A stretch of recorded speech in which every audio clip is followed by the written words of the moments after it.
सोचिए, जिस वंदे भारत ट्रेन को आज हम भारत की पटरियों पर दौड़ते देखते हैं, वही ट्रेन अगर आने वाले समय में श्रीलंका, बांग्लादेश, नेपाल, अफ्रीका और लैटिन अमेरिका की पटरियों पर भी दौड़ने लगे, तो ये भारत के लिए सिर्फ एक रेलवे उपलब्धि नहीं, बल्कि विश्व स्तर पर एक बड़ा बदलाव होगा। भारत अब वंदे भारत को सिर्फ घरेलू ट्रेन नहीं, बल्कि एक संभावित निर्यात उत्पाद के रूप में विकसित करने की दिशा में आगे बढ़ रहा है। इसके लिए भारतीय रेलवे और उसकी प्रमुख परामर्श एजेंसी राइट्स मिलकर एक नए स्टैंडर्ड गेज वंदे भारत संस्करण पर काम कर रहे हैं। यह बदलाव जरूरी क्यों है? भारत में वंदे भारत को 1676 मिलीमीटर चौड़े ब्रॉड गेज ट्रैक के लिए डिजाइन किया गया है, लेकिन दुनिया के ज्यादातर देशों में 1435 मिलीमीटर का स्टैंडर्ड गेज इस्तेमाल होता है। इसीलिए अंतर्राष्ट्रीय बाजार के लिए ट्रेन के डिजाइन में बदलाव करना जरूरी है।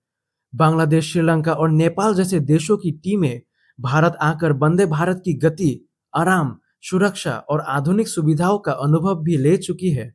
शुरुआत में जहां संभव होगा, मौजूदा ब्रॉड गेज वंदे भारत का इस्तेमाल किया जा सकता है, लेकिन लंबे समय के लिए स्टैंडर्ड गेज संस्करण भारत की सबसे बड़ी ताकत बन सकता है। और इसकी सबसे बड़ी खासियत है लागत। 16 कोच की एक वंदे भारत ट्रेन बनाने में लगभग 130 से 150 करोड़ रुपए खर्च होते हैं। यह लागत कई हाई स्पीड रेल विकल्पों की तुलना में काफी कम है। यही कारण है कि जिन विकासशील देशों के लिए बुलेट ट्रेन नेटवर्क बनाना बहुत महंगा है, उनके लिए वंदे भारत एक व्यावहारिक विकल्प बन सकता है।